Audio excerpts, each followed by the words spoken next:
Hello, today I want to take a look at how you can improve your image when you are attempting live background removal on YouTube, or when you're doing a podcast or live stream, or even when you're recording a video like this for YouTube. Now, we've all seen people on YouTube and they've taken the background out or put the blur on the YouTube control, and the hair is out and there's bits of background flickering through. And it's very annoying, looks very amateurish, and you really wouldn't want to talk to a client, for example, if you were trying to get business, or to pretend that you were in a place that you're not really in. But it's not necessary for it to be like that. It is very easy to actually get rid of backgrounds and get a clean key, just like the one I've got here.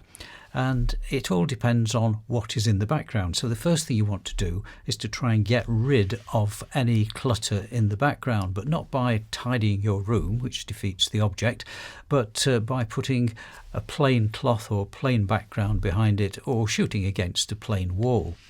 Now let me just show you what's behind me at the moment. Let's just go back to the live view. And you can see I'm in a room that's fairly cluttered. There's cables on one side and lamps and all sorts of things all over the place. But I've put a black cloth at the back. It's just a piece of plain black cloth. And that enables me to get quite a good key. And if I move my head about, you won't see the background cutting in. Now, the technique is, if you can, is to try and choose the background and illuminate it so that it corresponds to the illumination and the intensity of the background slide that you're using. So in this case, I've put a background slide on which is dark blue and black almost. So I've chosen a black background cloth to put behind it.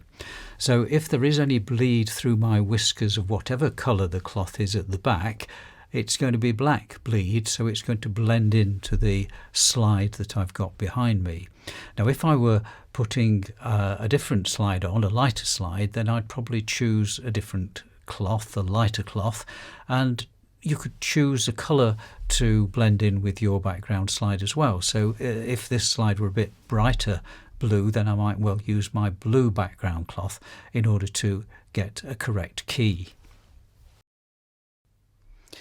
Now, this is what happens if I use a light slide, a light coloured slide against a dark background. You see the key is all very fuzzy, it's not very clear at all. It's not really very convincing, it looks quite amateurish. So you really do need to choose the correct background colour. Let's look at a white slide. That's probably even worse. You wouldn't want to key that. It doesn't look very convincing at all. It's all soft around the edges and you get bleed through at the side.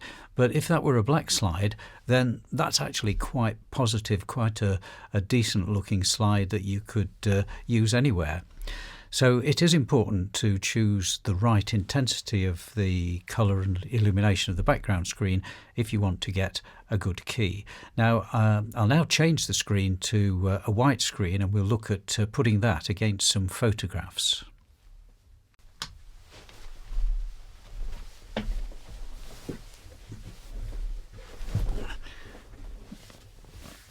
So there you see the sunlight is on this side, which corresponds to the brighter side of the slide. But if we look at another slide, so there's a window, so the sunshine is coming in through this window, which corresponds to the light which I've got in the background, which is an angle poised lamp. Let me just show you that by taking the screen off.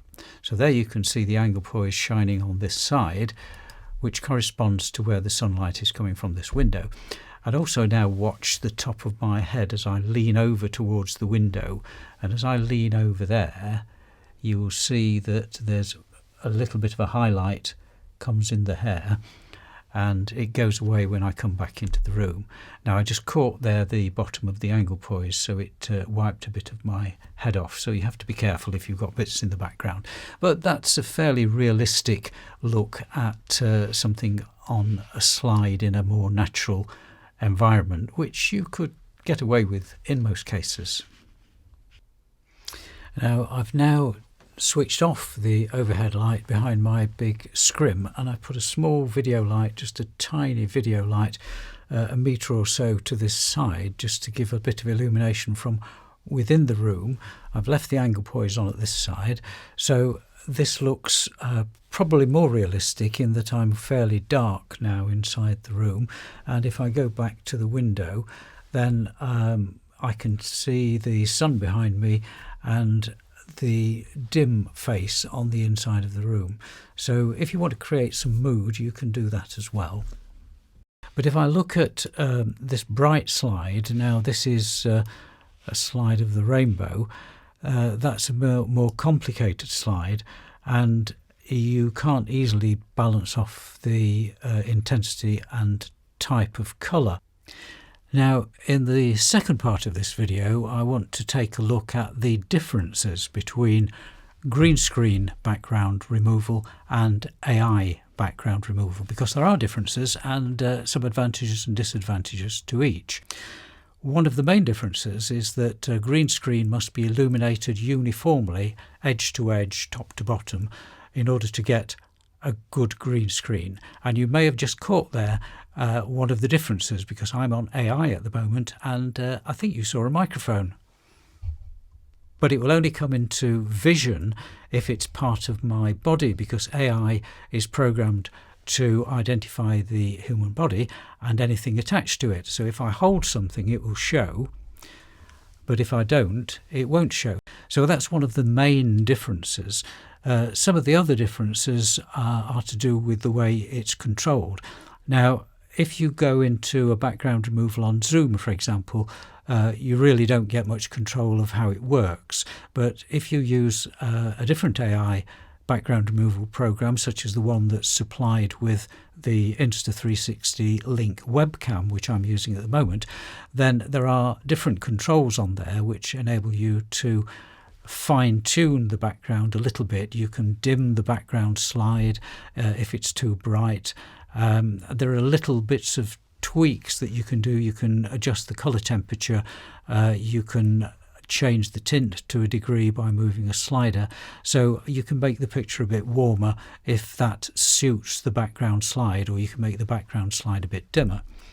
Now, if I were using a live chroma key, for example, on the Blackmagic switchers, then that has a lot more control, whereas on the AI scheme you don't have that facility.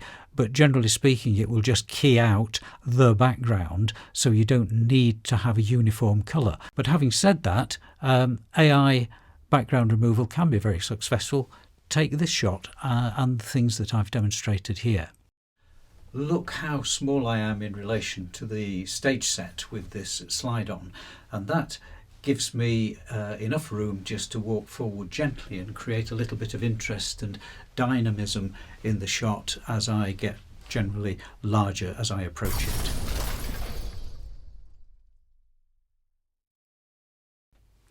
So here we are in the Zoom app, so I'll now just pull up the Zoom backgrounds interface, which is here, and strangely, you'll see if I click None, I still get this earth background appearing.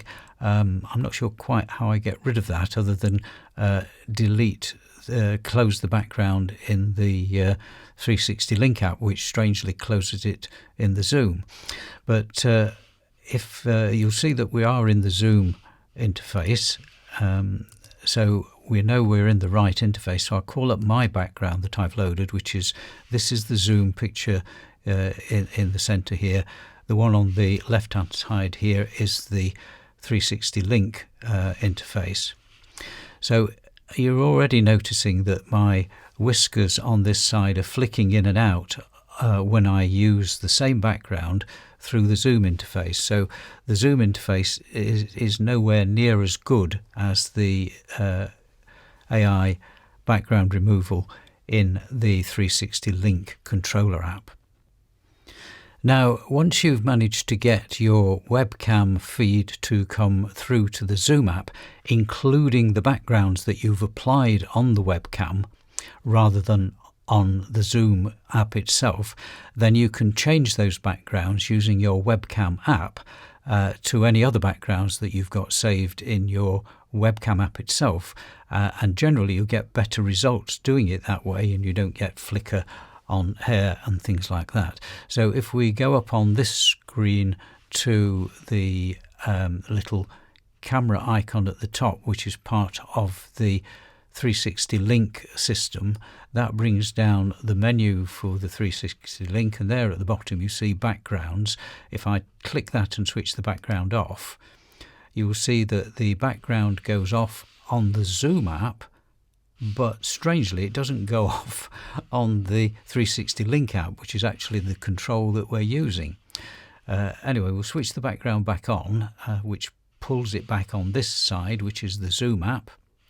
And if I then click this control here, I can get different backgrounds to come up on the Zoom app. I'll just demonstrate this quickly with the Earth one. So there's the Earth come up on the Zoom app, but strangely it's not come up on the 360 Link app, even though the backgrounds are 360 Link backgrounds being controlled through the 360 Link controller. And finally, don't forget to check your audio, because it's important.